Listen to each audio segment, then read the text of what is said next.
अम्बाला शहर से हमारे लोकप्रिय प्रत्याशी भाई पारुल जी की चुनावी सभा में आप सबका पहुंचने पर मैं दिल की गहराइयों से धन्यवाद करता हूं।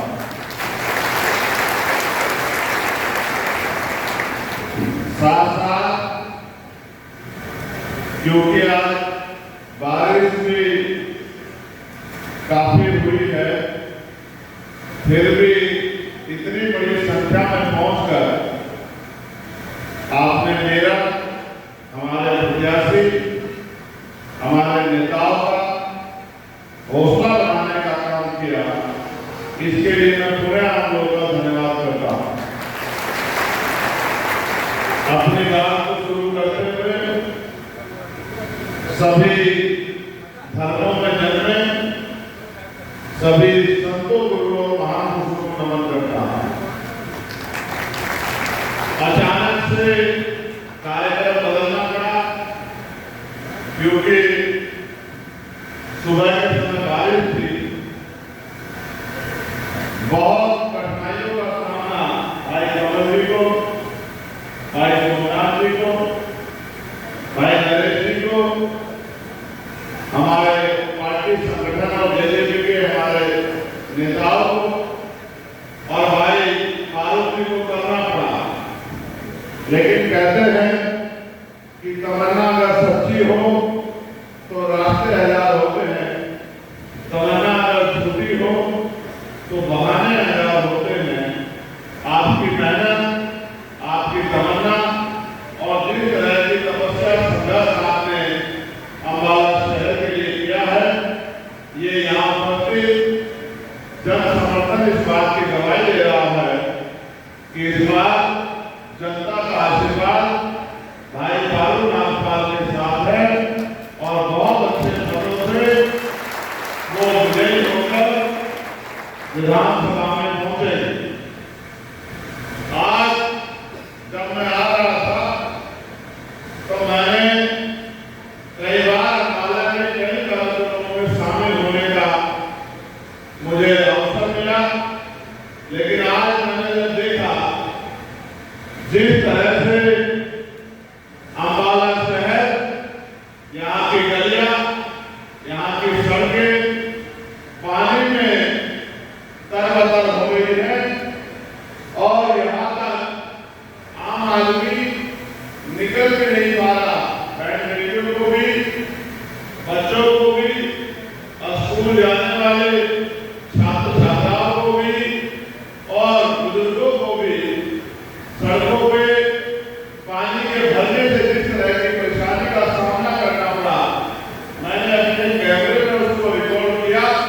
मैं भी देश भर में घूमता हूँ, मुझे देख के बड़ी तकलीफ हुई कि यहाँ से जो विधायक थे वो मात्र विधायक नहीं थे, सरकार ने उनको परिवहन मंत्री भी बना रखा था। लेकिन परिवहन मंत्री बनने के बाद भी अपने शहर की जल राम की समस्या को वो ठीक नहीं कर पाए। इससे यह स्पष्ट होता है कि उन्हें जनता की समस्याओं से कोई मतलब नहीं है। शहर डूबे, गरीब डूबे, किसान डूबे, मजदूर डूबे, लेकिन उनकी राजनीति डूबनी नहीं चाहिए। मेरा ये मानना है इस बार अम्बाला शहर की जनता उनकी भ्रष्टाचार की राजनीति को डुबा देगी और आजाद समाज पार्टी जेजेपी के प्रत्याशी भाई पारुल को वोट की ताकत से जिताने का काम करेगी। बड़ी संख्या में हमारी माताएं बहनें भी आशीर्वाद देने के लिए हमें यहाँ पहुंची हैं और बड़ी संख्या में व्यापारी वर्ग के लोग, किसान वर्ग के लोग और मेरे समाज के लोग भी और काफी संख्या में नौजवान भी यहाँ उपस्थित हैं। समाज साथियों, आप ये जानते हैं कि हरियाणा पहले 10 साल कांग्रेस की सरकार ने अपने आप को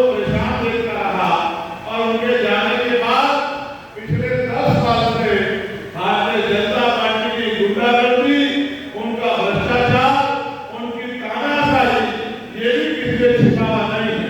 आपको याद होगा जब किसान सड़कों पर संघर्ष कर रहे थे तो ये भाजपा के लोग लाठियों से पीटकर, और जब वो दिल्ली पहुंचे तो दिल्ली का रास्ता जाम करके उन्होंने किसानों को, मजदूरों को, उनकी मांग को कुचलने का काम किया।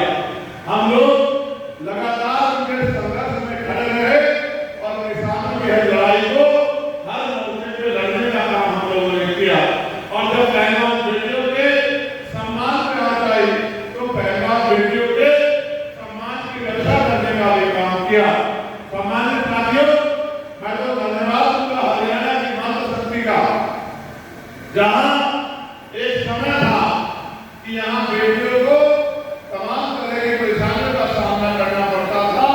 वही आज हरियाणा की बेटियां दुनिया में भारत का झंडा और भारत का गौरव बढ़ाने का काम करती है।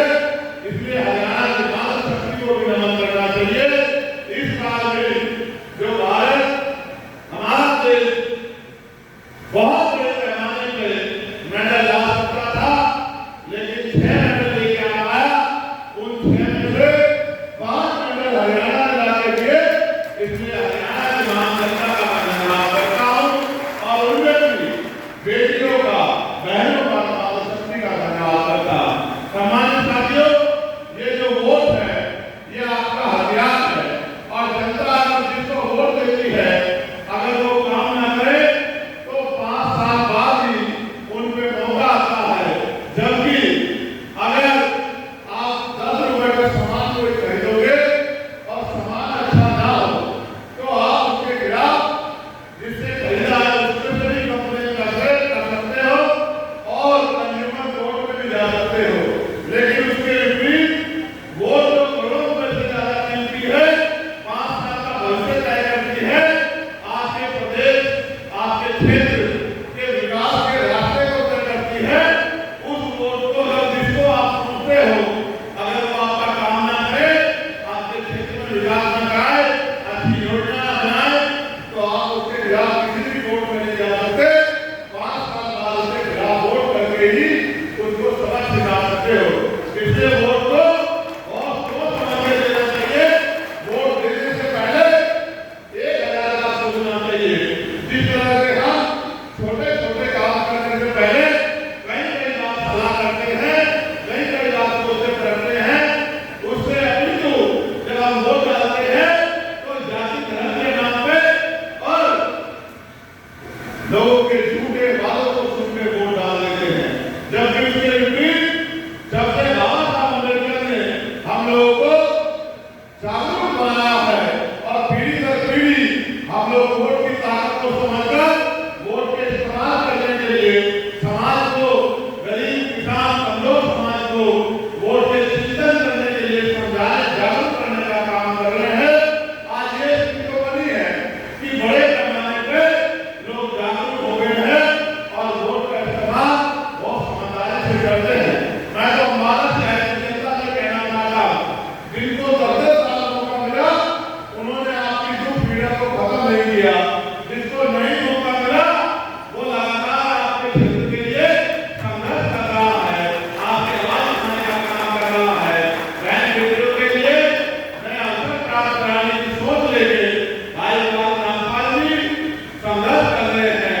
कई आंदोलन चलाते, कई स्कूलों में बच्चों को फ्री किताबें और कॉपियां दिला के शिक्षा को बढ़ावा दे रहे हैं और रोजगार को भी और हेल्थ की समस्याओं को भी ठीक करने का काम कर रहे हैं। ऐसा नौजवान जब विधानसभा में जाएगा तो हमारा शहर चमक उठेगा, हमारा शहर में विकास के कार्य होंगे और हमारा शहर की जनता को परेशानियों से निजात मिलेगी। लेकिन ये तभी संभव है जब अपने इनके हाथों को, आप लोग इनके हाथों को वोट की ताकत से मजबूत करो। जब आप उनको वोट